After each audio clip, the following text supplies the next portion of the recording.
बच्चों नमस्कार। आज जो है इस वीडियो में हम जो है sum of first n terms of an AP इसका फार्मूला डिस्कस करेंगे। तो देखिए, मैंने अपने प्रीवियस जो लेक्चर वीडियो था, थ्योरी कॉन्सेप्ट वीडियो, उसमें मैंने बताया था कि यदि हम फर्स्ट टर्म ए ले लें और कॉमन डिफरेंस डी ले लें तो जो जनरल एपी है वो होती है आपकी a plus d, a plus two d, और यदि nth टर्म ले लें इसकी तो a plus N minus one into d. Okay, तो यहाँ पे a1 आपके पास a है, a2 a प्लस डी है, a3 a plus two D है,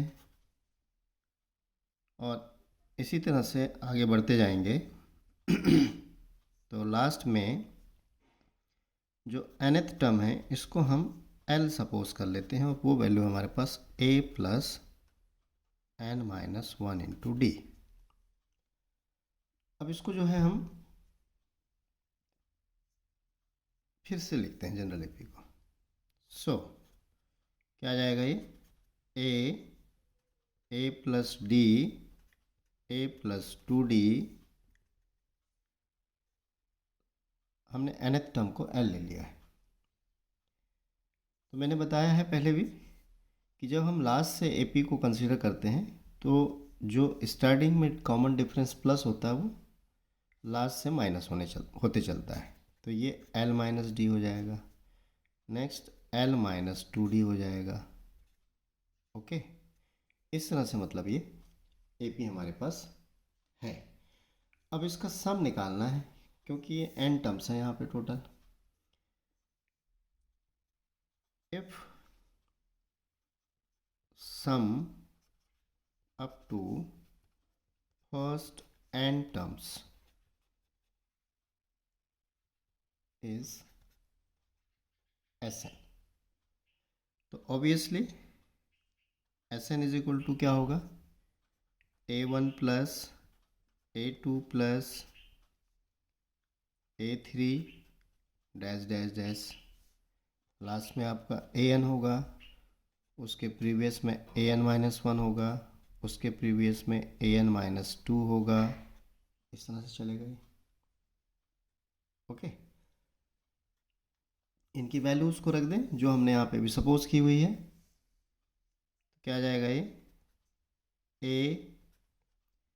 A plus d, a plus two d, ये आ जाएगा a minus sorry l minus two d, उसके बाद एल माइनस डी, और लास्ट में आपके पास एल जो कि nth टर्म है। ये Sn की वैल्यू है। अब इस Sn को हम इस तरह से लिखेंगे। भाई देखिए, कोई भी टू नंबर्स हैं या टू से ज़्यादा नंबर्स हैं, टू नहीं टू से ज़्यादा नंबर्स, जैसे फॉर एग्जांपल हमने ले लिया 2 प्लस 4 प्लस 6 या 6 प्लस 4 प्लस 2 करें, वैल्यू तो दोनों की सेम आएगी, है ना। ये भी 12 होगा, ये भी 12 होगा।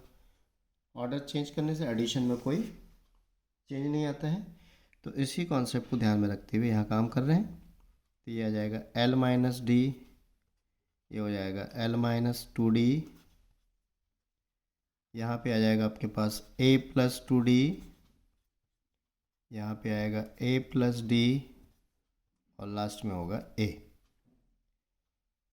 अभी दोनों क्वांटिटी, दोनों जो एक्सप्रेशंस हैं ये एडिशन के, इनको हम ऐड करेंगे। ओके, इनका एडिशन करेंगे। तो देखिए यहाँ पे सेम क्वांटिटी है तो ये 2 इंटू एस एन हो जाएगा।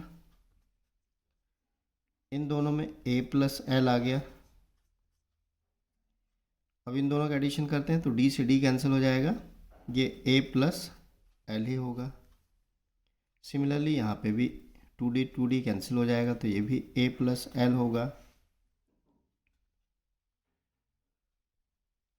अब यहाँ पे ये भी देखिए प्लस माइनस है तो ये भी कैंसिल हो गया, तो एल प्लस ए या ए प्लस एल एक ही मतलब है, तो मैं ए प्लस एल लिख देता हूँ। ये भी ए प्लस एल होगा और ये भी आपका ए प्लस एल होगा। तो देखिए पूरी वैल्यू सेम है, और कितने टाइम्स होंगी ये? ऑब्वियसली हमने एन टर्म्स लिया हुआ है तो एन टाइम्स होंगी। तो हम इसको ऐसा लिख सकते हैं ए प्लस एल प्लस ए प्लस एल, ये हो गया आपके एन टाइम्स। तो एक ही क्वांटिटी रिपीटेडली ऐड हो रही है, तो ये आ जाएगा एन इंटू ए प्लस एल। ये वैल्यू किसकी आ रही है? 2SN की। तो SN इज इक्वल टू आपके पास आ गया, 2 को क्रॉस कर दें, ए प्लस एल। ये पहला फार्मूला हुआ। जब आपको नंबर ऑफ टर्म्स गिवन है, फर्स्ट टर्म गिवन है और लास्ट टर्म गिवन है, तो सम आप इससे निकाल सकते हैं। अब सेकंड सिचुएशन, हमारे पास एल की वैल्यू कितनी है? A plus N minus one into D, इसमें पुट कर दें, तो SN is equal to N by two, A की वैल्यू है हमारे पास A plus N minus one into D, और सॉरी जस्ट मिनट, ए तो ए ही रहेगा, just a moment, is equal to N by two A plus L की value put करेंगे, A plus N minus one into D. तो ये हो गया N by two, A plus A कितना हो गया? 2A plus N minus one into D. तो ये SN के लिए हमारे पास सेकंड फार्मूला हो गया। ये किस कंडीशन में? जब आपके पास पर्टिकुलर जितने टर्म्स का सम निकालना है, मतलब n की वैल्यू गिवन होगी, AP गिवन होगा, तो हम A भी निकाल सकते हैं, D भी निकाल सकते हैं। तो इस तरह से दो फार्मूले हमारे पास हैं जो कि सम को रिप्रेजेंट करेंगे। ठीक, अब जो आपके पास गिवन कंडीशन है उसको ध्यान में रखते हुए आप यूज़ करेंगे। और मैं दो इम्पोर्टेंट पॉइंट डिस्कस करूंगा इसमें।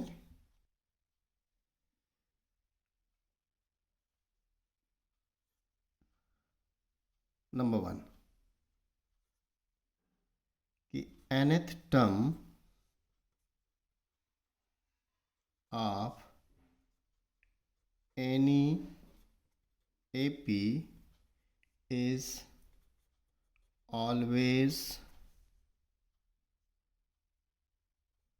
linear expression of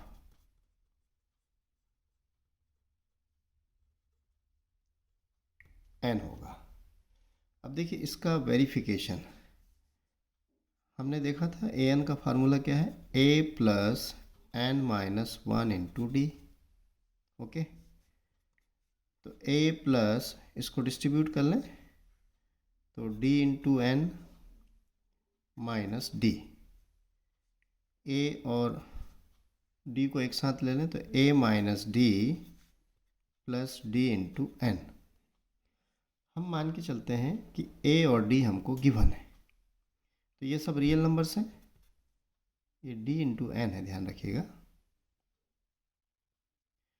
तो टू रियल नंबर का डिफरेंस भी रियल नंबर ही होगा, तो इसको मैंने कैपिटल A मार्क कर दिया और इसको कैपिटल B मार्क कर दिया।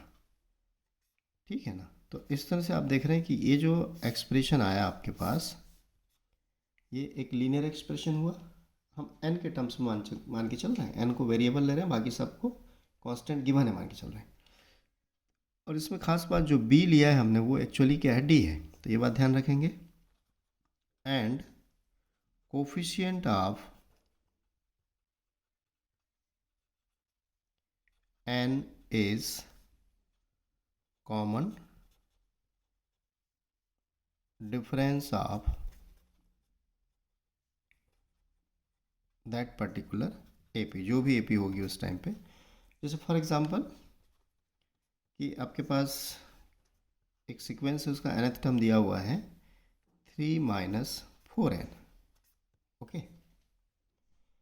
तो अब ये लीनियर एक्सप्रेशन है, ये nth टर्म है, तो ऑब्वियसली 100% दिस रिप्रेजेंट AP। आप डायरेक्टली क्या कर सकते हैं, स्टेटमेंट क्या आएगा, because the this nth term is the linear expression, therefore it represent always AP।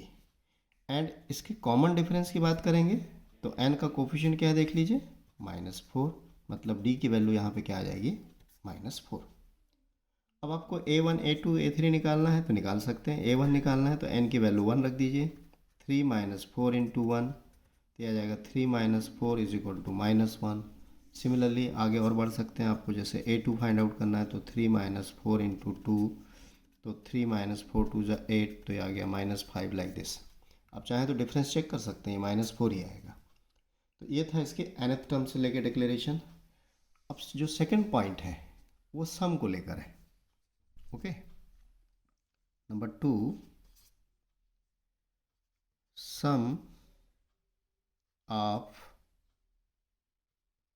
First n terms of an AP is always quadratic expression of n होगा। ये हमेशा क्वाड्रेटिक एक्सप्रेशन होगा, है ना। nth टर्म लीनियर एक्सप्रेशन है और सम जो है क्वाड्रेटिक एक्सप्रेशन है। देखिए हमने इसको हम क्लैरिफाई कर सकते हैं। Sn इज इक्वल टू हमारे पास क्या था, n/2 2a plus n minus 1 into d. Okay, हम मान के चल रहे हैं a और d हमको गिवन है, तो n/2 को अंदर मल्टीप्लाई करें तो ये n/2 इंटू 2a, ये भी इसमें मल्टीप्लाई होगा, तो n²/2 साथ में d को भी डिस्ट्रीब्यूट कर रहे हैं, फिर इस -1 से मल्टीप्लाई होगा तो -n/2 इंटू डी। एक साथ हमने इसको भी मल्टीप्लाई किया, इसको भी किया हुआ है, ये 2 2 कैंसिल हो गया, तो ये आ गया आपके पास NA और -ND/2 और प्लस है आपके पास n²D/2। यहाँ से n कॉमन निकाल लें, तो जब आप n कॉमन निकालेंगे तो आपके पास a माइनस D/2 है और n² इसको D/2 ऐसा लिख दीजिए। अब इनको एक न्यू नोटेशन पे लेके जाते हैं, क्योंकि ये रियल नंबर्स हैं तो उनका डिफरेंस रियल नंबर होगा, तो इसको हमने लिख दिया a n into capital A और ये n² इंटू कैपिटल, इसको b लिख दिया। ओके, तो फाइनली इसको हम ऐसा लिख देते हैं an plus b n²। Okay, तो इस तरह से आप देख रहे हैं कि इसमें यदि हम n के रिस्पेक्ट में इसको एक्सप्रेशन लेके चलें, a और b गिवन कांस्टेंट मान के चलें, तो आप देख रहे हैं कि ये n का क्वाड्रेटिक एक्सप्रेशन आपको मिला। ठीक, और इसमें b को गौर कीजिए तो b कितना है, D/2 है कि नहीं, b जो है D/2 है, तो इसके लिए हम जो है देखें इसको, and twice of coefficient of n² is common difference, means d is equal to क्या हो जाएगा, 2 इंटू बी, और देखिए b की वैल्यू D/2 है, पुट करेंगे 2 2 कैंसिल हो जाएगा, फाइनली आपके पास d बचेगा। ठीक, अब इसमें एक एग्जांपल से मैं इसको आपको बताऊं, जैसे Sn हमारे पास है 4n² माइनस 4n, तो ये जो सम है ऑब्वियसली 100% एक AP का सम होगा। इसकी यदि हम कॉमन डिफरेंस की बात करें तो जो n स्क्वायर का कोफिशिएंट है उसका डबल, तो इसका कॉमन डिफरेंस कितना होना चाहिए? 8। और एक बात और ध्यान रखिए कि जो S1 होता है वो हमेशा फर्स्ट टर्म होता है, तो आप इसमें n की वैल्यू 1 पुट कर दीजिए, तो 4 into one square minus 4 into one, तो ये आपके पास आ जाएगा 4 minus 4 is equal to 0। Okay, अब इस AP से रिलेटेड आप जितनी चीज़ें निकाल सकते हैं, निकालना चाहें निकाल सकते हैं। ठीक, तो ये सम से रिलेटेड एक इंटरप्रिटेशन था। वन थिंग, एक चीज़ और, यदि आपके पास Sn क्वाड्रेटिक एक्सप्रेशन है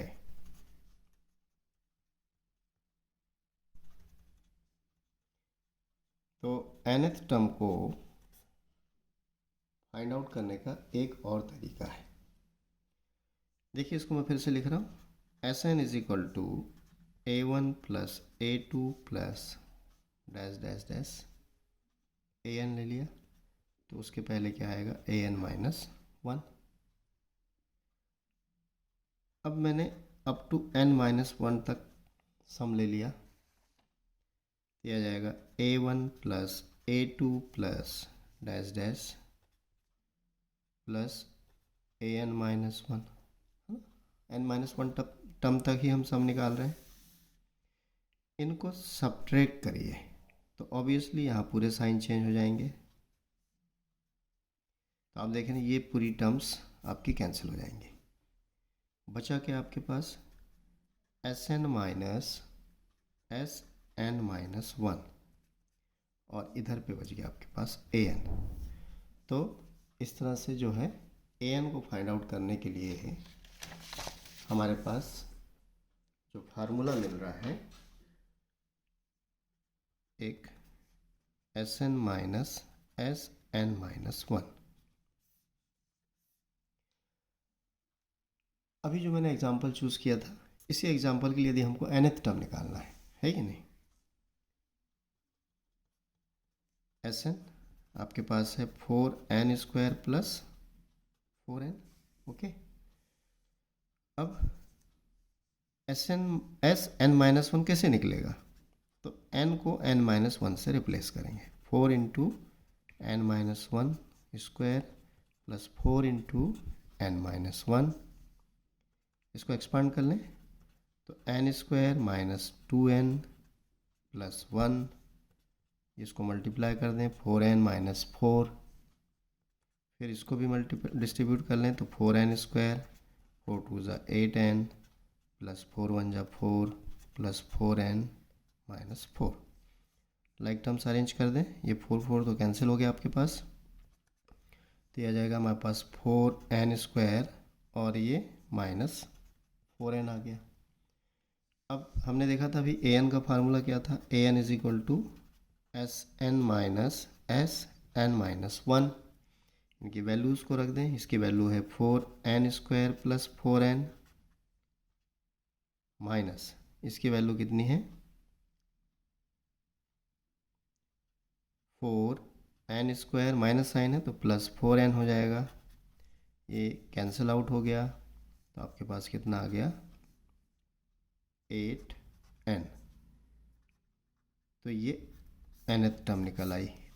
ठीक, अभी मैंने स्टार्टिंग में भी बताया था यहाँ पे कि ये d हो गया और इसका फर्स्ट टर्म 0 हो गया, तो यहाँ से भी आप nth टर्म निकाल के देखिए, an is equal to a plus n minus 1 into D, तो a आपके पास 0 है ना, n माइनस 1, d का वैल्यू कितना है आपके पास? 8 है।